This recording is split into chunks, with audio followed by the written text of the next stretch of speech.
കർത്താവിനാമം വാഴ്ത്തപ്പെടുമാറാകട്ടെ. ഇന്ന് പോൽക്കാലം അമ്മയോടുള്ള ദൈവമക്കളോട് ചേർന്ന് ദൈവത്തെ സ്തുതിപ്പാൻ ഞങ്ങൾക്ക് വീണ്ടും ഒരു അവസരം ദൈവം തന്നുകൊണ്ട് ഞാൻ ദൈവത്തിന് സ്തോത്രം ചെയ്യുന്നു. ഇന്നൊക്കെ ഞങ്ങൾ 9 വർഷത്തോളമായി ഇവിടെ ചെറിയ ഉണ്ണി വിട്ടിട്ട് അതിനു മുമ്പ് ഞങ്ങളിവിടെ ആയിരുന്നു. ഒരു 2-2.5 വർഷത്തോളം ഇവിടെ ഉണ്ടായിരുന്നു. അപ്പോഴും ഞാൻ പലപ്പോഴും ഇവിടെ കടന്നു വരുവാനും ചില സമയങ്ങളൊക്കെ സൂക്ഷിപ്പാനും ഒക്കെ ഈ അവസരങ്ങൾ ഒരുക്കിയിട്ടുണ്ട്. ഇവിടെ കർത്താവിൻ്റെ ദാസൻ വന്ന് ആ കൊല്ലമോ അടുത്ത കൊല്ലമോ ഒറ്റയാണ് ഞങ്ങളിവിടെ നിന്ന് മാറിപ്പോയത്. പ്രൈസലോ. അപ്പോൾ അവിടെ ദാസൻ തന്നെ ശുശ്രൂഷയിൽ വീണ്ടും ഇവിടെ ഉണ്ടെന്ന് കേട്ടപ്പോൾ സന്തോഷമായി. അദ്ദേഹത്തെ ഒരിക്കൽ കൂടെ കാണാമല്ലോ എന്ന് ചിന്തിച്ചു. പ്രൈസലോ. ഇവിടെയുള്ള ദൈവമക്കൾക്ക് പലർക്കും എന്നെ അറിയാമായിരിക്കും, പുതിയ ആളൊന്നും അല്ല. എന്നെക്കുറിച്ച് പരിചയപ്പെടുത്തുവാനും അറിയാനും ഒന്നും ഞാൻ നിൽക്കുന്നില്ല. പ്രൈസലോ. നിങ്ങളുടെ അറിവിലേക്ക് അറിഞ്ഞതൊക്കെ മതി. പ്രൈസലോ. എനിക്ക് എൻ്റെ കർത്താവിന് വേണ്ടി 2 വാക്കുകൂടെ പറയാൻ കിട്ടിയാൽ അത്രയും നല്ലതാണല്ലോ എന്ന് മാത്രമേ എനിക്കുള്ളൂ. പ്രൈസലോ. ദൈവദാസനെ അനുവദിച്ച സമയം നിങ്ങൾ തന്നെ കേട്ടല്ലോ. എൻ്റെ ചെവി പറഞ്ഞാലും നിങ്ങൾ തന്നെ കേട്ടിരിക്കുക. പ്രൈസലോ. ഹല്ലേലൂയ. അപ്പോൾ സമയമൊക്കെ നമുക്ക് വളരെ പരിമിതിയാണ്. ഈ സമയം അനുവദിച്ചത് കർത്താവിൻ്റെ ദാസനോടുള്ള നന്ദി ഞാൻ അറിയിക്കുന്നു. ദൈവമക്കളെ, നമ്മൾ ഭൂമിയിലായിരിക്കുമ്പോൾ നമുക്കൊക്കെ എല്ലാം ഒരു പ്രത്യാശയുണ്ടല്ലോ. പ്രൈസലോ. ആ പ്രത്യാശ എങ്ങനെയെങ്കിലും പിടിക്കാനാണ് നമ്മളെല്ലാവരുടെയും ലക്ഷ്യം. പ്രൈസലോ. അപ്പോൾ ഒരു വാക്യമായിട്ടൊന്ന് വായിച്ചാൽ ഞാൻ ഒരുപാട് പറഞ്ഞു നിന്നാൽ എനിക്കൊന്നും എവിടെ എത്തത്തില്ല. പ്രൈസലോ. അതുകൊണ്ട് വേഗത്തിൽ 2 തിമോത്തിയോസ് സ്തോത്രം 2-ാം അധ്യായത്തിൻ്റെ 10-ാം വാക്യം പെട്ടെന്നൊന്ന് വായിച്ചേ. Hallelujah. Glory. Praise the Lord. Hallelujah.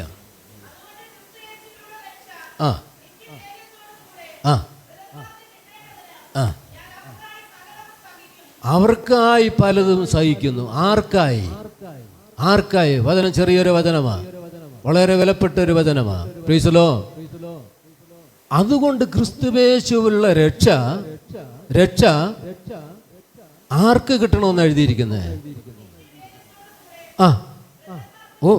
അതിൻ്റെ പൗത്ര നിത്യതേജസ്സോടെ ആർക്ക് കിട്ടണമെന്നാ? വൃതന്മാർക്ക് കിട്ടേണ്ടതിന്. നമ്മുടെയൊക്കെ ചിന്ത എന്തുവാ? നമ്മളെല്ലാം തികഞ്ഞവരാ. ഇനി അവർക്കൊക്കെയാണ് ഇനി അത് കിട്ടേണ്ടത്. നമ്മളൊക്കെ ഓക്കെ ആയെന്നുള്ള നിലയിലുള്ളവരാ. പക്ഷെ ഇവിടെ വലുസ് എഴുതിയിരിക്കുന്നത് വൃതന്മാർക്ക് കിട്ടേണ്ടതിന്. ചിലപ്പോൾ അത് കിട്ടാതെ വരാനും സാധ്യത ഉണ്ട്. പ്രൈസലോ. ധാരാളമുണ്ട്. വചനം പഠിച്ചപ്പോൾ എനിക്ക് ധാരാളമായിട്ട് കിട്ടാതെ പോകുവാൻ സാധ്യത ഉണ്ടെന്നുള്ളത് മനസ്സിലായി. പ്രൈസലോ. അതുകൊണ്ട് തന്നെയാണ് എൻ്റെ ശുശ്രൂഷ മുഴുവൻ വൃതന്മാർക്ക് വേണ്ടി തന്നെ അങ്ങ് മാറ്റുവാൻ ആഗ്രഹിച്ചത്. പുറത്തുനിന്ന് പിടിച്ചോണ്ട് വന്നിട്ടേ പിന്നെ ഇവിടെ കൊണ്ട് വന്നേ വെച്ച് പിന്നെ അത് കിട്ടാതെ വന്നാൽ ഇബ്രാഹിം ദേവാസനം എഴുതിയിട്ടുണ്ട്. എന്തുവാ? പ്രൈസലോ. ഒരു ശബ്ദാനുഭവം നമുക്ക് ശേഷിച്ചിരിക്കുക. അത് ലഭിക്കാതെ വന്ന് വരാതിരിപ്പാൻ 4-ാം അധ്യായത്തിൻ്റെ 1-ാം വാക്യം 2-ാം വാക്യം വായിക്കണ്ട. പ്രൈസലോ. അത് ലഭിക്കാതെ വന്ന് വരാതിരിപ്പാൻ നാം ഭയപ്പെടുക. അവിടെ ഒരു വാണിംഗ് നമുക്ക് തന്നിരിക്കുക. അപ്പൊ ഇത് കിട്ടാതെ പോകുവാൻ ചില സാധ്യതകൾ ഉണ്ടെന്ന് ആത്മാവ് ഓർപ്പിക്കുക. ആർക്കൊക്കെയോ? എല്ലാവർക്കും അല്ല. വൃതന്മാർക്ക് കിട്ടണം. നമ്മൾ ചിന്തിക്കുന്നല്ല ഭാവികൾക്ക് കിട്ടണം, അതൊക്കെ ദൈവം നോക്കിക്കൊള്ളും. അത് വേറൊരു വകുപ്പ് അവിടെ നിൽക്കട്ടെ. പ്രൈസലോ. അപ്പോൾ വന്നവർക്ക് അത് നഷ്ടമാകാതെ കിട്ടണം. എല്ലാവരും പിടിച്ചു പറ്റണം. പ്രൈസലോ. 84-ാം സംഘത്തിൽ വായിക്കുന്ന പോലെ അവരെല്ലാവരും സിയോനിൽ ദൈവസന്നിധി ചെന്നെത്തണം. ഇവിടെ ഇരിക്കുന്ന എല്ലാ ദൈവമക്കളും ദൈവസന്നിധി ചെന്നെത്തണമെന്നാണ് എൻ്റെ ആഗ്രഹം. പ്രൈസലോ. ദൈവവചനം പറയുന്നത് വൃതന്മാർക്ക് ലഭിക്കണം. ആരാണ് ഈ വൃതന്മാർ? പ്രൈസലോ. വൃതന്മാരാരാ? കഴിയുമെങ്കിൽ വൃതന്മാരെയും കൂടെ തെറ്റിക്കുമെന്ന് നമ്മൾ വേറെ വചനത്തിൽ വായിക്കുന്നു. അപ്പം ആരാണ് വൃതന്മാർ? നമ്മൾ വിചാരിക്കുന്നത് രക്ഷിക്കപ്പെട്ടാൽ മതി, സ്നാനപ്പെട്ടാൽ മതി, ഒരു എന്തെങ്കിലും പള്ളിയിലൊക്കെ പോയി കൈയടിച്ച് ആരാധിച്ച് ഒക്കെ കൂടെ അവരുടെ കൂട്ടത്തൊക്കെ കൂടി ദശാംശം കൊടുത്താൽ മതി. ഇത്രയൊക്കെ ആയാൽ ഏറെക്കുറെയൊക്കെ കിട്ടും. നമ്മൾ വൃതന്മാരുടെ കൂട്ടത്തിലാണെന്നാണ് ചിന്ത. പക്ഷെ അങ്ങനെ അല്ല ദൈവമക്കളെ. ഒത്തിരി കാര്യങ്ങളൊക്കെ നമ്മൾ ഇനിയും അടിവരയിട്ട് പഠിക്കാനുണ്ട്. ഞാൻ പറയട്ടെ, ഒരു ഗവൺമെൻറ്റിൽ നിന്ന് ഒരു ഓർഡർ വന്നെന്നിരിക്കട്ടെ. ഇല്ല, സപ്പോസ് പ്രൈസലോ, ഒരു പരീക്ഷ എഴുതിയാൽ അത് ജയിച്ചാൽ 1,00,000 രൂപ വെച്ച് ഒരു ഫാമിലിക്ക് കിട്ടും എന്നൊരു ഓഫർ ഗവൺമെൻറ് തലത്തിൽ, ഇന്ത്യ ഗവൺമെൻറ് തലത്തിൽ തന്നെ വന്നാൽ നമ്മളെന്തോ ചിന്തിക്കും? അയ്യോ, നല്ലൊരു പരിപാടിയല്ലേ. ആ പരീക്ഷ എഴുതി ജയിച്ചാൽ മതിയല്ലോ. മാസം തോറും വീട്ടിൽ ഇരുന്ന പൈസ 1,00,000 കിട്ടും. പിന്നെ അടിപൊളിയായിട്ട് ജീവിക്കത്തില്ലേ? അയ്യോ, അത് വെറുതെ വിടാൻ പറ്റുമോ? അപ്പം നമ്മളെന്തോ ചെയ്യും? കുടുംബമായിട്ട് ആലോചിക്കും. അപ്പം പോയാൽ മിടുക്കനാണോ ആ പരീക്ഷ എഴുതാൻ? എങ്കിൽ അപ്പനെ പറഞ്ഞു വിടും, അല്ലേ? മൂത്ത മോനല്ലെ ഇളയ മോൻ ഇത്തിരി വിരുദ്ധനാണെങ്കിൽ അവനെ വിട്ടാൽ ചിലപ്പോൾ അവൻ നേടിക്കൊണ്ട് വരും. അങ്ങനെ ചിലപ്പോൾ ചിന്തിക്കും. അല്ലേ അല്ല? അപ്പൊ നമ്മുടെ വീട്ടിലെ അതിന് പ്രാപ്തിയുള്ളവർ ആരാണോ അത് നമ്മൾ ചിന്തിച്ച് കണ്ടെത്തും. ഇന്നാര് പോയാലും അത് വിജയിക്കും. എങ്ങനെയെങ്കിലും നമുക്കത് പിടിച്ചു പറ്റണമെന്ന് നമ്മൾ ചിന്തിക്കും. അപ്പൊ അതിനെന്താ വഴി? 1 മാസത്തെ ഇടവേളയേ ഉള്ളൂ. അതൊരു പ്രത്യേക ഇൻ്റർവ്യൂവാണ്. അതിന് എവിടെ ഇതുവരെ ഒരു കോച്ചിങ് ഒന്നും വന്നിട്ടില്ല. ആദ്യമായിട്ട് വരുന്ന ഒരു ഇടപാടാന്നിരിക്കട്ടെ. ഓക്കെ, അപ്പം നമ്മൾ എന്ത് ചെയ്യും? ആ പരീക്ഷ എങ്ങനെ ഫേസ് ചെയ്യാൻ പറ്റും? അതിന് എന്തൊക്കെയായിരിക്കും ചോദ്യങ്ങൾ വരിക? ഇതൊക്കെ നമ്മൾ ചിന്തിക്കത്തില്ലേ? അത് ചുമ്മാ കൈ വെച്ച് അങ്ങ് പോയാൽ മതിയോ? നടക്കത്തില്ല. അപ്പം അത് എന്തൊക്കെ ചോദ്യങ്ങൾ വരും, എന്തൊക്കെ നമ്മൾ അതിനെ ഫേസ് ചെയ്യേണ്ടി വരും എന്നൊക്കെ ഒരു ചിന്ത അപ്പോഴും മുതലേ നമ്മുടെ ഹൃദയത്തിൽ തുടങ്ങും. അങ്ങനെ ചിന്തിച്ച് പോകുമ്പോൾ ഒറ്റയ്ക്കിന് ചിന്തിച്ചാലൊന്നും ഒരു അന്തവും കിട്ടത്തില്ല. നമ്പുരാനെ അതിന് ആ കഴിവുള്ള ആരെങ്കിലും ഒന്ന് സമീപിക്കണമല്ലോ. ചിന്തിക്കൂല്ലേ? ഒരു കോച്ചിങ് മാസ്റ്റർ വേണമെന്ന് ചിന്തിക്കത്തില്ലേ? സ്തോത്രം. കാരണം ഇത് ഭയങ്കര ലക്ക പരിപാടി. ഒരു കുടുംബത്തിന് 1 ലക്ഷം രൂപ വെച്ച് കിട്ടുക എന്ന് പറഞ്ഞാൽ നിസ്സാര കാര്യം. ആരെങ്കിലും വിടുവോ? വിശ്വല്ലോ. അപ്പം അതെങ്ങനെയെങ്കിലും അതിനൊരു ടീച്ചിങ്, ഒരു കോച്ച് തരാൻ ആരെവിടെ ഉണ്ടെന്ന് നമ്മൾ അന്വേഷിക്കാൻ തുടങ്ങും. അപ്പം ഇന്നടുത്ത് ഒരാൾ ഒരു സെൻറ്റർ തുടങ്ങിയിട്ടുണ്ട്, ഏറെക്കുറെ നമുക്കൊരു ഐഡിയ കിട്ടും എന്ന് തോന്നിയാൽ നമ്മളെന്തോ ചെയ്യും? എത്ര രൂപ ചിലവായാലും വേണ്ടില്ല, പോവില്ല, പോകാൻ നോക്കും. റീസലോ. അപ്പം ആ കോച്ചിങ് മാസ്റ്റർ സമീപിക്കും. റീസലോ. അപ്പം അവിടെ ചെന്ന ഏറെക്കുറെ നമുക്ക് എന്തെങ്കിലുമൊക്കെ ആ പരീക്ഷയുമായിട്ടുള്ള ഒരു ഫ്ലൂ കിട്ടും, അല്ലേ? അതാണ് നമ്മുടെ ആഗ്രഹം. എങ്ങനെയെങ്കിലും എഴുതി എടുക്കണം. ആമേ, സ്തോത്രം. ദൈവമക്കളെ, ഇതുപോലെയാണ് നമുക്ക് സ്വർഗീയ പദവി പിടിച്ചു പറ്റണമെന്നുള്ളൊരു ഭയങ്കരമായ ഒരു ആഗ്രഹം നമ്മുടെ മനസ്സിൽ വേണം. ഇതുപോലെയൊന്നും അല്ല, മറ്റേ പദവി ഭയങ്കരമാണ്. ഇതിന് പിന്നെ പോയാലും നമുക്ക് ഒരു പണിയെടുത്താൽ നേടിയെങ്കിലും ജീവിക്കാം. പക്ഷെ അത് പറ്റത്തില്ല. മറ്റേ പോയത് തന്നെ. ഹല്ലേലൂയ. അതുകൊണ്ട് ഇത് ഒരുപോലെ വയ്ക്കാൻ പറ്റത്തില്ല. എങ്കിലും ഞാൻ ഒരു എക്സാമ്പിൾ അങ്ങ് പറഞ്ഞതാ. ഹല്ലേലൂയ. എൻ്റെ ദൈവമക്കളെ, ഞാൻ പറയട്ടെ, പ്രൈസ് ദി ലോർഡ്. ആമേ, ആ കോച്ചിങ് മാസ്റ്റർ നമുക്ക് പരമാവധി അങ്ങോട്ട് പോകാനുള്ള, അല്ലെങ്കിൽ ആ എക്സാം എഴുതി ജയിക്കാനുള്ള എന്തെങ്കിലുമൊക്കെയോ കുറച്ച് ഐഡിയകളൊക്കെ നമുക്ക് തരും, അല്ലേ? ആ ഒരു വിശ്വാസത്തിലാണ് നമ്മൾ പോകുന്നത്. ഇതുപോലെ സ്വർഗത്തിൽ പോകുവാനുള്ള ഒരു കോച്ചിങ് മാസ്റ്ററാണ് നമ്മുടെ കർത്താവായ ക്രിസ്തു. അതെങ്ങനെയാ അത്ര ഉറപ്പായി പറയുന്നത്? യോഹന്നാന്റെ സുവിശേഷം 3-ാം അധ്യായത്തിലുണ്ടല്ലോ, സ്വർഗത്തിൽ ഇരുന്നവൻ, സ്വർഗത്തിൽ നിന്ന് ഇറങ്ങി വന്നവൻ, സ്വർഗത്തിലേക്ക് കരയേറിപ്പോയവൻ. ആര്? ഒരാൾ മാത്രമേ ഉള്ളൂ, കർത്താവായ യേശു ക്രിസ്തു മാത്രം. Price the Lord. നമ്മുടെ വീട്ടിലെ കാര്യങ്ങൾ, എൻ്റെ വീട്ടിലെ കാര്യങ്ങൾ എനിക്ക് നന്നായി അറിയാം. ഏതെല്ലാം സാധനം എവിടെയെല്ലാം ഇരിപ്പുണ്ട്, എന്തൊക്കെയാണ് കാര്യങ്ങൾ, ക്രമീകരണങ്ങൾ എന്നെല്ലാം എനിക്കറിയാം. കാരണം ഞാൻ എൻ്റെ വീട്ടിൽ നിന്ന് വന്നവനാണ്. അതുപോലെ നിങ്ങൾക്ക് ആർക്കും അറിയാൻ പറ്റത്തില്ല. പറ്റുമോ? എന്നോട് എത്ര അടുത്ത് സഹവസിക്കുന്നതായാലും, എത്ര സ്നേഹിതരായാലും, എത്ര വിശ്വാസിയായാലും, പാസ്റ്ററായാലും പോലും എൻ്റെ വീട്ടിൽ അത്രയും ഡീറ്റെയിൽസ് അറിയാൻ പറ്റത്തില്ല. അറിയോ പക്ഷേ? ഇല്ലില്ല, പറ്റത്തില്ല. എന്തൊക്കെയോ കേട്ട് കഴിവികളോ അല്ലെങ്കിൽ നിങ്ങൾ പുസ്തകം വായിച്ചതിൻ്റെ അറിവോ അങ്ങനെ എന്തെങ്കിലുമൊക്കെയോ കുറച്ച് അറിവുകളൊക്കെ നമുക്കുള്ളൂ. Praise the Lord. പക്ഷെ അത് വ്യക്തമായിട്ട് അറിയുന്ന വ്യക്തി ആരാ? ആമേ. അപ്പോൾ ഞാൻ എന്തുകൊണ്ടതറിയാം? ഞാൻ എൻ്റെ വീട്ടിൽ നിന്ന് ഇറങ്ങി വന്ന വ്യക്തിയാ, അതുകൊണ്ടറിയാം. അപ്പൊ സ്വർഗത്തിലെ കാര്യങ്ങൾ വിശദമായിട്ട് അറിയുന്നത് ആർക്കാ? സ്വർഗത്തിൽ നിന്ന് ഇറങ്ങി വന്നവനായി, ആമേ, ഇനി സ്വർഗത്തിലേക്ക് കയറിപ്പോയവനായി. അവിടെ വായിച്ചു നോക്കണം, അങ്ങനെ തന്നെ എഴുതിയിരിക്കുന്നത്.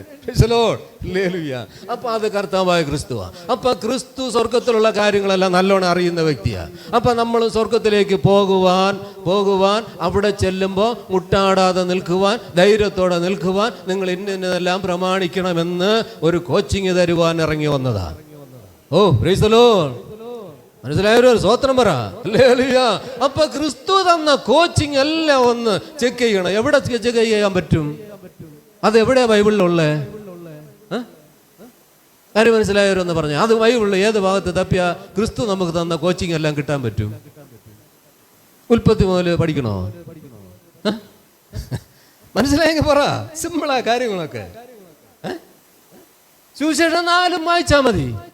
ഈ സുവിശേഷം 4 ഉണ്ട് പ്രൈസ് ദി ലോർഡ് കർത്താവായ ക്രിസ്തു നമുക്ക് തന്ന കോച്ചിങ് എന്തൊക്കെയാണെന്ന്. വേറെ ഒന്നും വായിക്കണ്ടെന്നല്ല ഞാൻ പറയുന്നത്. Price the Lord. അപ്പൊ സ്വർഗത്തിലൊരു വ്യക്തിക്ക് പോകണമെങ്കിൽ നിങ്ങൾ ഇന്നതെല്ലാം ഭൂമിയിലായിരിക്കണമെന്ന് വ്യക്തമായിട്ട് സ്റ്റഡി തന്നതാണ് സുവിശേഷത്തിൽ 4 കിടക്കുന്നത്. ദൈവമക്കളെ, ഓരോന്നും കർത്താവ് ഇന്ന പോലെ ചെയ്യണം, ഇന്ന പോലെ ചെയ്യരുത്, ഇന്ന പോലെ ആയിരിക്കണം, ഇന്ന പോലെ ആയിരിക്കണം എന്നെല്ലാം നമുക്ക് തന്നിട്ടുണ്ട്. ഇതെല്ലാം ഒന്ന് നോട്ട് ചെയ്ത് ജീവിതത്തിൽ ഒന്ന് കൊണ്ടുവന്നാൽ നമുക്ക് ദൈവരാജ്യത്തിൽ ചെന്ന് നിൽക്കുമ്പോൾ ചോദ്യങ്ങൾ അത് തന്നെ അതിൻ്റെ അടിസ്ഥാനത്തിലായിരിക്കും. അതിന് മേലെ ഒരു ചോദ്യവും കാണത്തില്ല. ഹല്ലേലൂയ. ദൈവമക്കളെ, ഇത് ഞാൻ പറയുമ്പോൾ നിങ്ങൾക്ക് എത്രത്തോളം അങ്ങോട്ട് മനസ്സിലാവുമെന്ന് എനിക്കറിയത്തില്ല. Price the Lord. Hallelujah. Amen, ആമേൻ. നമുക്ക് അതിന് ആധാരമായിട്ട് ഒരു വാക്യം വായിക്കാം. മത്തായി സുവിശേഷം, ഞാൻ ഒത്തിരി പറഞ്ഞു പോയാൽ സമയം കിട്ടത്തില്ല. മത്തായി സുവിശേഷം 25-ാം അധ്യായം. Price the Lord. 25-ാം അധ്യായം എന്ന് പറയുമ്പോൾ തന്നെ അന്ത്യകാലത്തെ കാര്യങ്ങളൊക്കെ കർത്താവ് പറഞ്ഞു വരുന്ന അധ്യായമാണ്, നമുക്കറിയാം. Price the Lord. അതിൻ്റെ 34-ാമത്തെ വാക്യം 41-ാമത്തെ വാക്യം വേഗം ഒന്ന് വായിച്ചാട്ടെ. രാജാവ് തന്റെ വലത്തുള്ളവരോട് അരുളി ചെയ്യും, എന്റെ പിതാവിനാൽ അനുഗ്രഹിക്കപ്പെട്ടവരെ വരുവീൻ, ലോകസ്ഥാപനം മുതൽ നിങ്ങൾക്കായി ഒരുക്കിയിരിക്കുന്ന രാജ്യം അവകാശമാക്കിക്കൊള്ളുവീൻ. വലത്തുള്ളവരോട് കൽപ്പിക്കുന്നു. നല്ലൊരു കൽപ്പനയാണ്. Price the Lord. സന്തോഷകരമായ ഒരു കാര്യമാണ്, അല്ലേ? ഇനി അതിനകത്ത് നമുക്കൊന്നും ഓപ്ഷൻ ഇല്ല. അതിനകത്ത് ഇനി ഒന്നും നമുക്ക് ചർച്ച ചെയ്യാൻ ഇപ്പം നേരവും ഇല്ല. ഹല്ലേലൂയ. ഇനി അതിൻ്റെ 41-ാം വാക്യം വായിച്ചാട്ടെ. ഇടത്തുള്ളവരോട്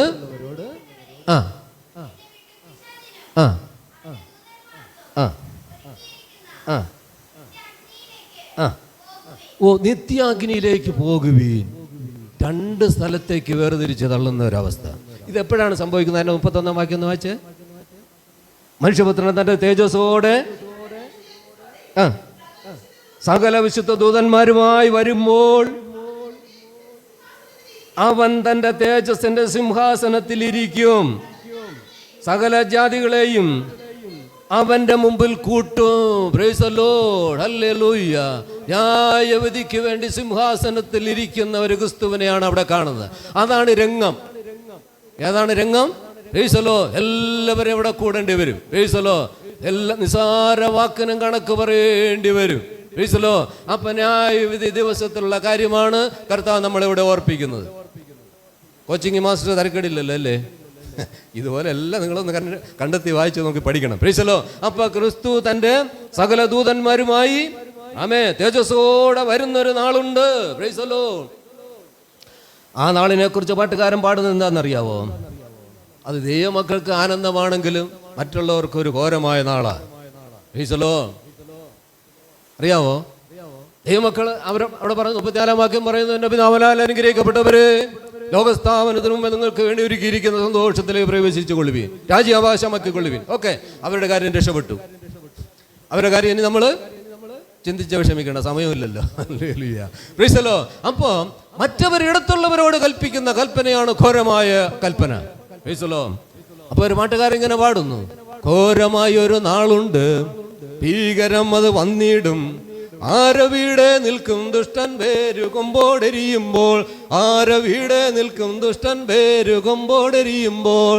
പിന്നെ ദൈവകൃപയിൽ നീയും വെന്തെരിഞ്ഞു ചാകരുതേ, നിത്യാദിയിൽ വീഴരുതേ, നിത്യാദിയിൽ വീഴരുതേ. ദൈവകോപതിയിൽ നീയും വെന്തെരിഞ്ഞു ചാകരുതേ, നിത്യാദിയിൽ വീഴരുതേ, നിത്യാദിയിൽ വീഴരുതേ. ഇന്നു തൻ രക്ഷ നേടുക. Price the Lord. ഹല്ലേലൂയ. ആ പാട്ട് ഇങ്ങനെ താഴ്ത്തു പോവുക. ആര് തന്നെ പറഞ്ഞാലും നീതിയിൻ വഴി തേടാതെ പാപമങ്ങനെ ചെയ്തവർ പരമാധിയോടെ നശിച്ചിടും. Praise the Lord. ഇടത്തുള്ളവരോട് പറയുന്ന ഒരു സന്ദർഭത്തിൽ നടക്കുന്ന കാര്യമാ. Praise the Lord. Hallelujah. Amen, amen. നീതിയുള്ളൊരു പുതുലോകം, നീതി സൂര്യൻ ശ്രീ യേശു, നീതിമാന്മാർക്കായി ഒരുക്കുന്നതിൽ നീ കാണുമോ, നീതിമാന്മാർക്കായി ഒരുക്കുന്നതിൽ നീ കാണുമോ. Price the Lord. അപ്പൊ ഇടത്തുള്ളവർക്ക് ഘോരമായൊരു നാളായി മാറുമത്. ആമേ. ദൈവമക്കളെ, ഞാൻ പറയട്ടെ, നമ്മളിൽ ഒരാൾ ആ കൂട്ടത്തിലായാലുള്ള സ്ഥിതി എന്താ? ഇന്ന് ചിന്തിച്ചാൽ ഇതിനൊരു തിരുത്ത് വരുത്താം. ആയി പോകരുത്. ഇടത്തും വലത്തും നിർത്തും എന്നുള്ളത് ഉറപ്പായ കാര്യം. കോച്ചിങ് മാസം തന്നിരിക്കുന്ന ഒരു മുന്നറിയിപ്പാ. ആമേ. അപ്പൊ ഇടത്തുള്ളവരോടെ കൂടെയാണ് നമ്മളിൽ ഒരാൾ ആയിപ്പോയാലുള്ള രംഗം ഞാനൊന്ന് പറയാൻ പോവുക. Price the Lord. ആ വിധി കേൾക്കുമ്പോ ഓക്കെ, താങ്ക്സ് കർത്താവേ, ഉത്തരവ്. എന്നും പറഞ്ഞു വെച്ചാൽ നമ്മൾ അങ്ങ് പോകാൻ തയ്യാറാവുമോ? അയ്യോ, അങ്ങനെ അങ്ങ് സമ്മതിച്ചാലുള്ള അവസ്ഥ എന്താ? എങ്ങോട്ടാ? കർത്താവിന് വിധി ഒരു ടാങ്ക്സും പറഞ്ഞു വെച്ച് നമ്മളങ്ങ് ലൈഫ് റൈറ്റ് എന്നും പറഞ്ഞ് അങ്ങ് പോകാന്നിരിക്കട്ടെ. എങ്ങോട്ടാ? എൻ്റെ നമ്പുരാനെ ഇതൊന്ന് ചിന്തിക്കണ്ടേ? അപ്പോഴവിടെ ചെന്ന് പെട്ടിട്ട് ചിന്തിച്ചാൽ മതിയോ? ഇവിടെ കാണുന്ന ദൈവമക്കളെ അനുഗ്രഹം, വിടുതല്, മറ്റത് മറിച്ചത്, ക്രൈസ്തവന്റെ കണ്ണിനല്ല ഇന്ന് പരിഹാരം, ഈ ആഴ്ച പരിഹാരം, ഈ പുതുവർഷം, ഇതൊക്കെ എത്ര കേട്ടതാ. ഇതൊന്നും കേട്ട് കിളിപ്പെട്ടിട്ട് വയറ് നിറഞ്ഞിട്ടൊന്നും ഒരു കാര്യമില്ല. ക്രൈസ്തവോ, പരിശുദ്ധാത്മാവ് വരുമ്പോൾ യേശു എന്താ പറഞ്ഞേ? പരിശുദ്ധാത്മാവ് വരുമ്പോൾ മറ്റൊരു കാര്യസ്ഥനെ കുറിച്ച് പറഞ്ഞല്ലോ. പരിശുദ്ധാത്മാവ് വരുമ്പോൾ കുറെ കൈയടിക്കും, ഉള്ളം കിടന്ന് വേളം വയ്ക്കും, ഒച്ച വയ്ക്കും, വെഗില് അങ്ങനെയൊക്കെ നിങ്ങൾക്ക് വരും, അങ്ങനെയൊക്കെ പറഞ്ഞിട്ടാണ് പോയേ. പരിശുദ്ധാത്മാവ് വരുമ്പോൾ എന്താ ചെയ്യുമെന്ന് പറഞ്ഞേ? പാപത്തെക്കുറിച്ച് ബോധം വരുത്തും, പിന്നെ നീതിയെക്കുറിച്ച് ബോധം വരുത്തും. അയ്യോ എൻ്റെ ദൈവമക്കളെ, ഇത് ന്യായവിധിയുടെ കാര്യമായി പറയുന്നത്. ഇതിനുള്ളൊരു ബോധം നമുക്ക് വരണം. ക്രിസ്തലോ, പാപത്തുനിന്ന് ബോധം കിട്ടി സമ്മതിച്ച് ശരിയ, പിന്നെ പാപം ചെയ്യുന്നവരുമുണ്ട് കേട്ടോ. ബോധം വന്നവർ പോലും പിന്നെയും ഡെയിലി പാപത്തിൽ വീണുകൊണ്ടിരിക്കുക. അത് പിന്നെ എനിക്ക് അതൊന്നും പറയാൻ നേരമില്ല. പ്രൈസലോ. അപ്പോൾ പാപത്തെക്കുറിച്ച് ബോധം കിട്ടിയവരാ നമ്മളല്ല, ശരി, സമ്മതിച്ചു. പ്രൈസലോ. പിന്നെ നീതിയെക്കുറിച്ചുള്ള ബോധം ഉണ്ടോ? നീതിയോടെ ജീവിച്ചു പോകണമെന്നുള്ള ബോധം നമുക്ക് കിട്ടിയിട്ടുണ്ടോ? എങ്കിൽ പരിശുദ്ധാത്മാവിൻ്റെ ഫലമാണ്. യാതൊരു നീതികേട് നിയമങ്ങളുടെ കൂടാരങ്ങളും ഉണ്ടാകത്തരുത്. പ്രൈസലോ. നീതിയെക്കുറിച്ചുള്ള ഒരു ബോധം, പിന്നെ ന്യായവിധിയെക്കുറിച്ചുള്ളൊരു ബോധം കൂടെ കിട്ടിയോ? കിട്ടിയെങ്കിൽ രക്ഷപ്പെട്ടു, ഇല്ലെങ്കിൽ സമ്മതം പോക്കാ. Hallelujah, praise the Lord, hallelujah. ദൈവമക്കളെ, ഇതൊന്നും വിപ്ലവത്തിന്റെ ശുശ്രൂഷകളൊന്നും അല്ല. ദൈവം ഏൽപ്പിച്ചിരിക്കുന്നത് അങ്ങനെയൊക്കെയാ. ഘനമായ കാര്യങ്ങളൊക്കെ നമ്മൾ ചിന്തിക്കണം. വെറും പിള്ളേർക്ക് ഈ ബിസ്ക്കറ്റും പാലും വെച്ച് നീട്ടി അവരെ കരച്ചിലാമത്തുന്ന പോലത്തെ ഒരു പരിപാടി ഉണ്ടല്ലോ, ശിശുപാലനം. അത് പോരാ. കട്ടിയായ ആഹാരം അത്രേ എന്ന ദൈവമക്കൾക്ക് ആവശ്യം. Price the Lord. അതൊക്കെ പ്രാപിച്ചില്ലെങ്കിൽ നമ്മൾ ഇതെല്ലാം കഴിഞ്ഞ വെച്ച് എൻ്റെ ദൈവമക്കളെ ഞാൻ പറയട്ടെ, കൈവിടപ്പെട്ടു പോകാൻ 100% സാധ്യതയാണ്. ദൈവവചനത്തിൻ്റെ മുമ്പിൽ ഞാൻ വിറച്ചും കൊണ്ടാണ് നിൽക്കുന്നത്. ഹല്ലേലൂയ. അപ്പം അതുകൊണ്ട് ദൈവമക്കളെ, ഇവിടെ അടുത്തുള്ളവരെ കൂടെ ആയി പോയാലുള്ള ഗതി. കർത്താവേ, ഇതെന്തോ ഈ പറയുന്നേ? അയ്യോ, എനിക്കോ ഈ വിധി പ്രഖ്യാപനം വെച്ചിരിക്കുന്നേ? ആസേ, ഇതെന്തോ ഈ വിധി പ്രഖ്യാപനം വന്നാൽ നമ്മൾ എങ്ങനെ അത് അഡ്ജസ്റ്റ് ചെയ്യാൻ പറ്റും? നമ്മൾ ആ കൂട്ടത്തിൽ ആയി പോയാൽ. ക്രിസ്തലോ, ചിന്തിക്കണ നിയമങ്ങൾ വളരെ ഘനമായ ഒരു വിഷയമാണ്. ക്രിസ്തലോ, അങ്ങനെ ആയിപ്പോയാൽ നമുക്കത് സ്വാഗതമാർഗമാണോ? പെട്ടെന്ന് നമ്മൾ അങ്ങ് പോകാൻ തയ്യാറാകുമോ? എൻ്റെ ദൈവമേ, ഇതെന്തോ ഇടപാടായത്. ഞാനാണ് ചിന്തിക്കും കേട്ടോ, അവിടെ ബോധം കെട്ട് വീഴാതിരുന്ന ഭാഗ്യം. ബോധം കെട്ടൊന്നും വരത്തില്ല, കാരണം ദൈവസേനയിലാണ് നിൽക്കുന്നത്. അവിടെ ആ അഭിനയമൊന്നും അവിടെ നടക്കത്തില്ല. Hallelujah, praise the Lord. അല്പം താമസിച്ചാൽ മറ്റോമാർ വന്ന് കൈയും കാലും കെട്ടി എടുത്തോണ്ട് അങ്ങ് പൊക്കോളും. Price the Lord. ഒരു പരിപാടി നടക്കത്തില്ല. ഹല്ലേലൂയ. അപ്പം നമ്മൾ അല്പസമയം കിട്ടുന്നത് കൊണ്ട് പ്രൈസ് ദി ലോർഡ് അവിടെ നിന്ന്, കർത്താവേ, ഈ വിധിയെ എനിക്കത് അംഗീകരിക്കാൻ പറ്റുന്നില്ല, ഇതൊന്ന് മാറ്റി ഒന്ന് ചിന്തിച്ചേ പറ്റത്തുള്ളൂ. ഇത് മറ്റാർക്കോ എഴുതി വെച്ച വിധിയാ, ഇത് കർത്താവിന് തെറ്റുപറ്റിയതാ. അയ്യോ, നമുക്കതൊക്കെ പറയാൻ ഒരുപാട് ന്യായങ്ങളുണ്ടെന്നേ. കർത്താവേ, ഞാനിവിടെ ആയിരുന്നപ്പോൾ ഇന്ന കാര്യങ്ങളൊക്കെ ഒരുപാട് എരുവടക്കം ഞാൻ ചെയ്തതാ. നിന്റെ നാമത്തിൽ ഞങ്ങൾ എന്തൊക്കെ ചെയ്തതാ? വെറുതെ ഒന്നും നടന്നവരല്ല. അമ്മേ, നിന്റെ നാമത്തിൽ പ്രവചിക്കുകയും നിന്റെ നാമത്തിൽ വളരെ വീര്യ പ്രവൃത്തികൾ ചെയ്യും, പിന്നെ ഭയങ്കര കിടിലം പ്രവൃത്തികളൊക്കെ ചെയ്ത് ഞങ്ങളിവിടെ വരസി നടന്നവരാ. ഓ, പ്രൈസ് ദി ലോർഡ്. എൻ്റെ കീഴിൽ ഞാൻ 3-5-6 സഭകളൊക്കെ ഞാൻ പ്രവർത്തിച്ചുണ്ടാക്കിയതാ. Price the Lord. ആമേ, എൻ്റെ കീഴിൽ 5-6 പാസ്റ്റർമാരൊക്കെ ഉണ്ട്. എല്ലാ സഭകളിലൊക്കെ ഞാൻ വലിയ പ്രമാണിയായിട്ടൊക്കെ നടന്നതാ. അതുകൊണ്ട് ഈ വിധി എനിക്കുള്ളതല്ല, ഇതെന്തോ കർത്താവിന് തെറ്റുപറ്റിയതാ. ഇതൊന്ന് പുനഃപരിശോധിക്കണമെന്ന് പറഞ്ഞാൽ, അങ്ങനെ ഒരാവശ്യം വന്നാൽ അവിടെ നടക്കുമോ? അങ്ങനെ പറയേണ്ടി വന്നാൽ അവിടെ വല്ലതും നടക്കുമോ? Price the Lord. അപ്പം അങ്ങനെ വരുമ്പോൾ നമുക്ക് പെട്ടെന്ന് ചിന്തിക്കണം, സമയമില്ല. അപ്പം അങ്ങനെ വരുമ്പോൾ അവിടെ പിന്നെ എന്താണെന്ന് നിത്യാഗ്നിയിലേക്ക് പോകുവീനെന്നാണ് ഓർഡർ വന്നിരിക്കുന്നത്. അപ്പോൾ എന്താ കർത്താവ് അതിനുള്ള അങ്ങനെ ഒരു വിധി എൻ്റെ പേരിൽ എഴുതി വെക്കാനുള്ള കാരണം എന്താ? നമുക്കത് അറിയണ്ടേ?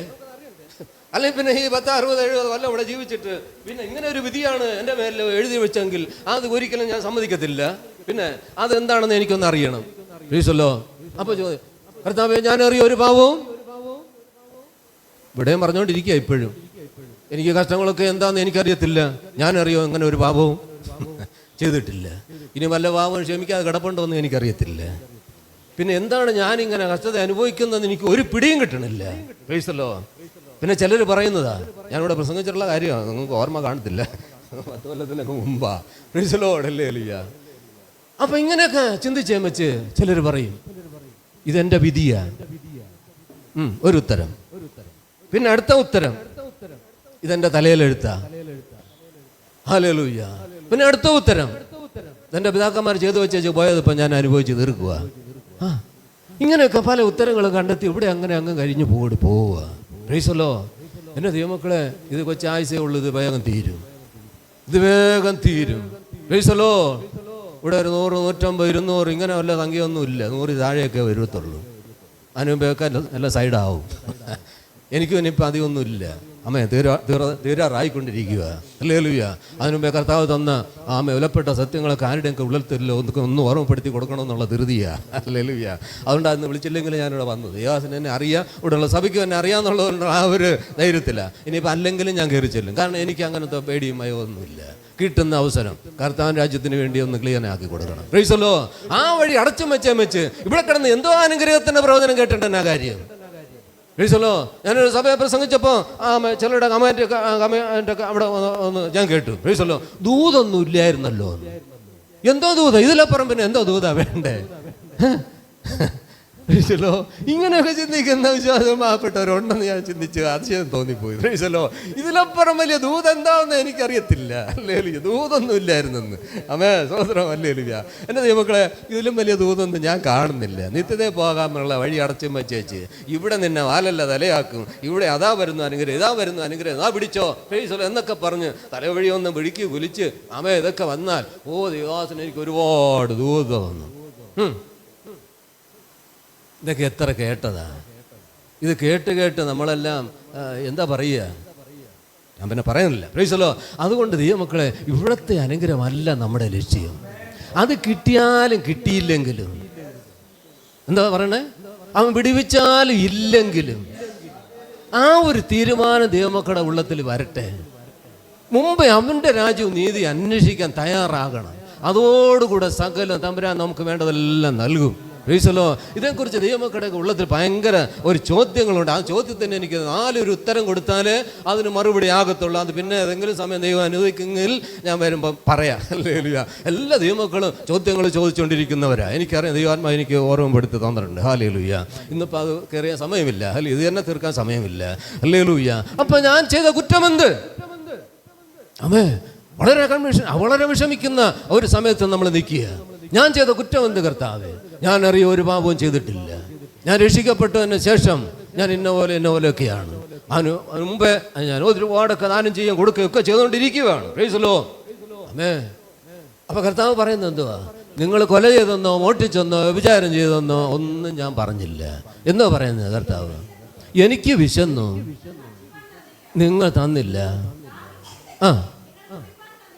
അയ്യോ, ഇതൊക്കെ എന്തോ ഈ പറയുന്നത് കർത്താവേ? അങ്ങനെ നിന്നെ വിശക്കുന്നവനോ ദാഹിക്കുന്നവനോ കൊടുക്കാനില്ലാതെ ചെയ്യില്ല ഒന്നും ഞങ്ങൾ അങ്ങനെ ഒരിക്കലും കണ്ടിട്ടില്ലല്ലോ എന്ന് പറയുന്നു. അപ്പം എന്തോ പറയുന്നു? ഇച്ചിരി താഴോട്ട് വിട്ട് വായിച്ചാൽ മതി തന്നെ. 40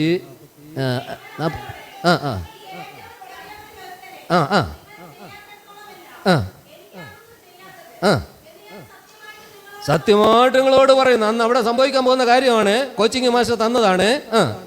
പറയുന്നു, ഒന്ന് ഉത്തരം വരളും. അതുകൊണ്ട് അതാണ് റീസൺ. എന്താ?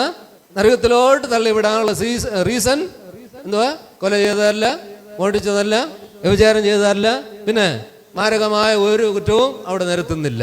എന്താണ് സംഭവം? ഈ ചെറിയ വല്ലവരും കൊടുത്തിട്ടില്ല. അയ്യോ, എന്നിട്ട് ദൈവമേ, അപ്പം ഞാൻ ഒരുപാട് കാര്യങ്ങളൊക്കെ അവിടെ ചെയ്തു കൂട്ടിയല്ലേ മുമ്പോട്ട് പോകുന്നത്. അതൊക്കെ പിന്നെ എവിടെ പോയി? ഞാൻ TV പ്രോഗ്രാമിന് ഒരു 5000 രൂപ കൊടുത്തല്ലോ. കൺവെൻഷൻ നടത്താൻ വേണ്ടി ഒരു 25,000 ഞാൻ ഒരിക്കൽ കൊടുത്തിരുന്നല്ലോ. അതൊന്നും ഇവിടെ കണക്കിൽ വന്നില്ലേ? മറ്റേ കേന്ദ്രത്തിലെ പള്ളിയുടെ ഓഫീസ് കെട്ടണം പണിയാനും വന്നപ്പോൾ ഞാൻ 20,000 രൂപ കൊടുത്ത വ്യക്തിയല്ലേ? അതും ഇവിടെ കണക്കിലില്ലേ ദൈവമേ? ചോദിക്കുക. Price the Lord. ഹല്ലേലൂയ. ഇതുപോലൊക്കെ നമ്മൾ വലിയ എമൗണ്ടുകളൊക്കെ പലതും കൊടുത്ത് കാണും ഇല്ലേ? കർത്താവ് എന്താ പറയുന്നത്? കർത്താവ് എന്താ പറയുന്നത്? ഈ ചെറിയവരിൽ ഒരുത്തന് വല്ലതും കൊടുത്തിട്ടുണ്ടെങ്കിൽ അത് ഇവിടെ രേഖയിലുണ്ടാവും. അപ്പം നിങ്ങളുടെ കണക്കിലേക്ക് ഒന്നും ഇവിടെ വന്നിട്ടില്ല. നമ്മൾ മനസ്സിലാക്കുന്നുണ്ടോ? നിങ്ങളുടെ കണക്കിലേക്ക് ഇവിടെ ഒന്നും വന്നിട്ടില്ല. കർത്താവ് പറഞ്ഞു, സ്വർഗത്തിൽ നിക്ഷേപം സ്വരൂപിച്ചു കൊള്ളുകയും. അപ്പൊ ഈ ചെറിയവന് കൊടുത്തതേ തമ്പുരാന്റെ കണക്കിലുള്ളൂ. ആമേൻ. വളരെ ഞെട്ടിപ്പിക്കുന്ന ഒരു സംഭവമാണ്. ഹല്ലേലൂയ. നമ്മളറിയാതെ എവിടെയൊക്കെയോ എന്തൊക്കെയോ ചെയ്യുന്നുണ്ട് ദൈവമക്കളെ. പക്ഷെ ഇതൊക്കെ ദൈവത്തിൻ്റെ കണക്ക് പുസ്തകത്തിൽ രേഖ വരുന്നുണ്ടോ എന്ന് നമ്മൾ ചിന്തിച്ചിട്ടുണ്ടോ? എവിടെയെങ്കിലുമൊക്കെ മാറി എറിഞ്ഞാൻ വെച്ച് കൊടുത്താൻ വെച്ച് എൻ്റെ പേര് മറ്റവൻ്റെ കണക്കിലേക്ക് കാണും, വലിയ കണക്ക് എൻ്റെ കണക്കായിരിക്കണമെന്നൊക്കെ ചിന്തിച്ചുകൊണ്ട് വല്ലതുമൊക്കെ അവനെ പറയണ്ടല്ലോ. പ്രൈസല്ലോ. അങ്ങനെയൊക്കെ നമ്മൾ ഒരുപാട് ചെയ്തവരൊക്കെ കാണുമായിരിക്കാം.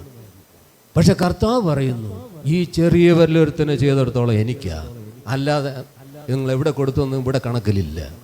മക്കളെ ഞാൻ പറയട്ടെ, നമ്മൾ ബാങ്കിൽ പൈസ വല്ലതൊക്കെ ഡിപ്പോസിറ്റ് ചെയ്യുന്നവരില്ലേ? ഇപ്പോൾ എല്ലാവർക്കും ബാങ്ക് അക്കൗണ്ടും കാര്യങ്ങൾ. പണ്ടൊന്നും അതൊന്നും ഇല്ലായിരുന്നു, സർവത്ര സാധാരണ അല്ല. ഹല്ലേലൂയ. ഇപ്പോൾ ബാങ്ക് ബാലൻസ് എല്ലാവർക്കും കൊച്ചു കൊച്ചു നിക്ഷേപങ്ങൾ എല്ലാം ഉണ്ടല്ലോ. പ്രൈസല്ലോ. അപ്പോൾ നമ്മൾ കുറച്ച് നാൾ ഒരു 5-6 വർഷം 5000, 1000, 500 ഇതൊക്കെ കൊണ്ടുവന്ന് പലപ്പോഴും പൈസ ഇട്ടെന്നിരിക്കട്ടെ. ഒരു 5-6 വർഷം കഴിഞ്ഞ് നമുക്ക് എന്തെങ്കിലും ഒരു ആവശ്യം വരുമ്പോൾ നമ്മൾ ബാങ്കിൽ പോകത്തില്ലേ? പോയിട്ട് ആ പൈസ എടുത്താൽ നമുക്കിപ്പോൾ അത്യാവശ്യം ഈ കാര്യം നടത്താം. ശരിയാണോ തെറ്റാണോ? ശരിയാ. അപ്പം നമ്മൾ ബാങ്കിലേക്ക് പോവുക. ബാങ്കിൽ ചെന്ന് അവിടെ ഒരു സ്ലിപ്പ് എഴുതി കൊടുത്തു. ഇപ്പം അങ്ങനെയൊന്നും വേണ്ടല്ലോ, ഇപ്പം ATM ചെന്ന് ഇട്ടാൽ മതി. പ്രൈസലോ. ഹല്ലേലൂയ. അപ്പോൾ ഞാൻ പഴയ കാര്യം തന്നെ ഒന്ന് പറയുക. അപ്പോൾ ബാങ്കിൽ ചെന്ന് സ്ലിപ്പ് എഴുതി കൊടുത്ത് അവർ നമ്മുടെ അക്കൗണ്ട് ബുക്ക് തുറന്ന് ആ നമ്പർ പേജ് എടുത്ത് നോക്കിയപ്പോൾ നമ്മുടെ പേരൊക്കെ അവിടെ ഉണ്ട്. നമ്മുടെ അക്കൗണ്ടിലേക്ക് ഒന്നും വന്നിട്ടില്ല. അയ്യോ, അങ്ങനെ പറഞ്ഞാൽ നമ്മളെന്തോ ചെയ്യും? അവിടെ പറഞ്ഞാലും ഒരു ബോധക്കേട് വരും. അയ്യോ, ഞാൻ ഇത്ര നാൾ ഇട്ട പൈസയൊക്കെ പിന്നെ എവിടെ പോയി? ചിന്തിക്കത്തില്ലേ? നിങ്ങൾ എൻ്റെ കൂടെ ഉണ്ടോ? സ്വർഗത്തിൽ അരമണിക്കൂർ മൗനത ഉണ്ടായെന്ന് പറഞ്ഞ പോലെയാണ്. എൻ്റെ പ്രസംഗം കേട്ടാൽ എല്ലാവരും മൗനമായിട്ടിരിക്കും. സ്വോത്രം. അത് സീരിയസ് മനസ്സിലാക്കിയിട്ടാണോ ഈ ഉണ്ടാരോ ഒന്ന് നിർത്തിയാൽ മതി എന്ന് വിചാരിച്ചിട്ടാണോ ഇരിക്കണമെന്ന് എനിക്കറിയത്തില്ല. ഹല്ലേലൂയ. പ്രൈസലോ. ഹല്ലേലൂയ. അപ്പൊ ഞാൻ ഇത്ര നാൾ ഇട്ട പൈസയൊക്കെ എവിടെ പോയെന്ന് ചിന്തിക്കത്തില്ലേ? പ്രൈസലോ. പൈസ കൊണ്ടിട്ട് വെച്ച് ഞാൻ കൊണ്ട് ബാങ്കിൽ കൊണ്ട് കൊടുത്തിട്ടുണ്ട്, ഇനി ബാങ്ക് മാനേജരും ജീവനക്കാരും കൂടെ എന്താണെന്ന് വെച്ചാൽ നോക്കിക്കോട്ടെ, അങ്ങനെ പറയുമോ? അങ്ങനെ പറഞ്ഞുകൊണ്ടിരിക്കും. നമ്മുടെ ബുക്കിലേക്ക് ആ അക്കൗണ്ട് അവിടെ പതിഞ്ഞോ ഇല്ലയോ എന്നും കൂടെ നമ്മളൊന്ന് ശ്രദ്ധിക്കത്തില്ലേ? ശ്രദ്ധിക്കോ ഇല്ലയോ? അതേ ബാങ്ക് മാനേജർ അവർ ബാങ്ക് ജീവനക്കാരും കൂടെ എന്താണെന്ന് വെച്ചാൽ നോക്കിക്കോട്ടെ എന്ന് പറയുമോ? ഇല്ല. അങ്ങനെ പറഞ്ഞാലും ഇരിക്കത്തില്ല. നമ്മുടെ അക്കൗണ്ടിൽ അവിടെ ആയോ എന്നും കൂടെ നമ്മളൊന്ന് ടെസ്റ്റ് ചെയ്യും. ATM കാർഡ് ബാങ്ക് ഇവിടെ കൊണ്ടുവന്ന് ഇട്ടിട്ടെങ്കിൽ ഇനി ബാലൻസ് എത്ര ഉണ്ടെന്ന് ഒന്ന് നോക്കും, ചെക്ക് ചെയ്യും അല്ലേ? അതിനൊക്കെ അറിയുന്നവരൊക്കെ ഉണ്ടല്ലോ. പ്രൈസല്ലോ. അപ്പോൾ ദൈവങ്ങൾ പലരും ഒക്കെ ചെയ്യുന്ന ഒരു വിട്ടിത്തരമാണ്. ഞാൻ കൊടുത്തു, ഞാൻ കർത്താവിന് വേണ്ടി കൊടുത്തു. അതിനിപ്പം പാസ്റ്ററും അവർ എന്താന്ന് വെച്ചാൽ അവർ വേണ്ട പോലെ അങ്ങ് ചെയ്ത് അല്ല, പാസ്റ്ററും ദൈവമായിട്ട് കണക്ക് പറഞ്ഞോട്ടെ. അവരും ദൈവമായിട്ട് ബാങ്ക് മാനേജറും ജീവനക്കാരുമായിട്ട് കണക്ക് പറഞ്ഞോട്ടെ. അങ്ങനെ ചെയ്താൽ മതിയോ? പോരല്ലോ. അപ്പം നമ്മൾ കൊടുത്തിട്ട് എവിടെ കൊടുത്തു? എവിടെ കൊണ്ടുവന്ന് കൊടുത്തവരാ. പ്രൈസല്ലോ. ഇനി ദൈവം അവരുമായിട്ട് കണക്ക് നോക്കിക്കോട്ടെ. അങ്ങനെ പറയുന്ന അനേകരെ കൊണ്ട് ഞാൻ കണ്ടിട്ടുണ്ട്. പ്രൈസല്ലോ. ദൈവമക്കളെ, നമ്മൾ കൊടുക്കുന്ന ഏത് ചെറിയൊരു നന്മയാണെങ്കിലും അത് ദൈവരാജ്യത്ത് നമ്മുടെ അക്കൗണ്ടിൽ കയറുന്നുണ്ടോ എന്നും കൂടെ ദൈവമക്കളൊന്ന് ചിന്തിച്ച് വേണം ചെയ്യാൻ. അപ്പോൾ ഇവിടെ അത് കയറണമെങ്കിൽ എന്തോ പറഞ്ഞ കർത്താവ് പറഞ്ഞത്, ഈ ചെറിയവരിലൊരുത്തന് ചെയ്തത് ഇവിടെ കണക്കിലുണ്ട്, നിങ്ങളുടെ കണക്കിലേക്ക് ഒന്നും കാണുന്നില്ല. അതുകൊണ്ട് നിങ്ങൾ സ്ഥലം മറ്റെടുത്താ നിത്യനരകത്തിലേക്ക് പോയിക്കൊള്ളുവീൻ. ഞാൻ കൊണ്ടുവന്ന ഇറക്കുമതിയല്ല, വചനത്തിൻ്റെ പച്ചയായ വെളിപ്പെടുത്തലാണ്. ഹല്ലേലൂയ. അതുകൊണ്ട് അങ്ങനെ പോയിക്കൊള്ളുവീൻ. പ്രൈസല്ലോ. ഇനി എനിക്ക് മുമ്പിൽ സമയം കുറഞ്ഞു. ഹല്ലേലൂയ. അപ്പോൾ ഇനി നിങ്ങളുടെ മനസ്സിലൊരു ചിന്ത ഉണ്ടാകും, ആരാ പാസ്റ്റർ ഈ ചെറിയവർ? അങ്ങനെ സംശയം വരുന്നില്ലേ? ആരാ പാസ്റ്റർ ഈ ചെറിയവർ? അതും കൂടെ ഒന്ന് കേട്ടെങ്കിൽ നമുക്ക് ഇനിയുള്ള നാളെങ്കിലും അതൊന്ന് ചെയ്യാമായിരുന്നല്ലോ. ചിന്ത ഉള്ളവരൊന്ന് കൈയോർത്തിക്കുക. അങ്ങനെ ചിന്തിക്കുന്നവർ ആർക്കും ചിന്ത വന്നില്ലേ? അപ്പൊ നിങ്ങളെല്ലാം കറക്റ്റായിട്ട് ചെയ്തു എന്നുള്ളതാണ് എനിക്ക് തോന്നുന്നത്. അങ്ങനെയാണോ? എങ്കിൽ ദൈവം നിങ്ങളെ അനുഗ്രഹിക്കട്ടെ. പ്രൈസലോ. ഹല്ലേലൂയ. അപ്പോൾ ഈ ചെറിയവരാരാന്നും കൂടെ ഞാൻ ഒന്ന് ഓർപ്പിച്ചാൽ നിങ്ങൾക്ക് കുറച്ചുകൂടെ കാര്യങ്ങൾ ശരിയാവും. ഈ ചെറിയവരെ നമ്മൾ ഉദ്ദേശിക്കുന്ന ആരാ? കൈയില്ലാത്തവനോ കാലില്ലാത്തവനോ അവിടെ ഇവിടെയൊക്കെ ഇരുന്ന്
തിരിച്ചു പോകാനില്ല. വീണ്ടും ഇങ്ങനെ നടക്കുന്ന അപ്പൊ ഞാൻ പറയട്ടെ, ലോകമൊക്കെ നമ്മൾക്ക് കൊടുത്തില്ലെങ്കിൽ കൊണ്ടാവും. കാലകർമ്മങ്ങളിലൂടെ പോകാന്ന് അതെല്ലാം പഠിപ്പിച്ചുകൊണ്ടിരിക്കുന്ന കാലമാണ്. നമ്മൾ മാത്രമല്ല പഠിപ്പിക്കുന്നത്. അപ്പൊ ദാനധർമ്മങ്ങൾ ധാരാളം കൊടുത്ത ദൈവത്തെ പ്രീതിപ്പെടുത്താൻ ഇന്ന് ലോകം കപ്പൽ കൊണ്ടുകൊണ്ടിരിക്കുന്ന കാലമാണ്. അവരുടെ പാത്രങ്ങളിലിടാൻ ലോകമക്കളുണ്ട് ധാരാളം. നമ്മൾ ചെയ്യേണ്ടതല്ലേ ദൈവത്തിന് അമ്മയെ സ്തോത്രം. നമ്മുടെയൊക്കെ ചിന്താഗതി, നമ്മുടെയൊക്കെ പൊസിഷൻ, നമ്മുടെയൊക്കെ ദൈവാക്കിയിരിക്കുന്ന നമ്മുടെ ഉത്തരവാദിത്വം ദൈവം മനസ്സിലാക്കാൻ വേണ്ടിയിട്ട് പറയുക. അവർക്ക് ചെയ്യണം, അവർ ചെറിയവര് തന്നെയാണ്. പക്ഷേ നമ്മൾ ഏൽപ്പിച്ചിരിക്കുന്ന കാര്യം ഒരുത്തരം ക്രിസ്തുവിലായ പുതിയ സൃഷ്ടി. ഞാൻ പെട്ടെന്ന് പറഞ്ഞു കേൾക്കാം. അവൻ പുതിയ സൃഷ്ടി. അവന്റെ പഴയ കച്ചവടങ്ങളെല്ലാം നിർത്തി. അവൻ അന്നത്തോട്ട് ജീവിക്കാൻ വേണ്ടി തീരുമാനിച്ചു. അവനൊരു പാവപ്പെട്ടവനാണ്. അവരുടെ ഇടയിൽ വന്നിരിക്കട്ടെ. അവന്റെ വിടാരിപ്പിക്കാൻ അവനെ കൊണ്ട് പറ്റുമോ? അവനെ തുച്ഛമായ നല്ല കിട്ടി അവർ ഒതുങ്ങി ജീവിക്കാൻ തീരുമാനിച്ചതൊന്നും പോകാൻ. കള്ളക്കച്ചവടങ്ങളും തട്ടിപ്പോളും വെട്ടിപ്പോളും സൂത്രങ്ങളും ഒക്കെ നടത്തുന്നവർക്ക് ആളുകളുടെ വിഷയങ്ങൾ കൂട്ടാനൊക്കെ കഴിഞ്ഞില്ല. നേരോട് നിധിയോട് ജീവിക്കുന്നവർക്ക് അന്നുള്ള ആഹാരം മാത്രമേ നടത്തുള്ളൂ. അത് കണ്ടു അവനർത്ഥപ്പെട്ട മാത്രം മതി. അതിന്റെ ഒരു എന്റെ മൊത്തത്തിൽ വേണ്ട. രക്ഷിക്കപ്പെട്ട അങ്ങനെയാണ് രക്ഷിക്കപ്പെടുന്നത്. അങ്ങനെയാണ് രക്ഷിക്കപ്പെട്ടവന്റെ അടയാളം. അങ്ങനെ ഒരു പാവപ്പെട്ടവൻ നമ്മുടെ ഇടയിൽ വന്നുപെട്ടാൽ അവൻ വിശേഷാൽ സകലവിശ്വാസികൾക്ക് നന്മ ചെയ്യുവാൻ ദൈവം നമ്മളെ ഏൽപ്പിച്ചിരിക്കുകയാണ്. വേണോ വേണ്ടേ?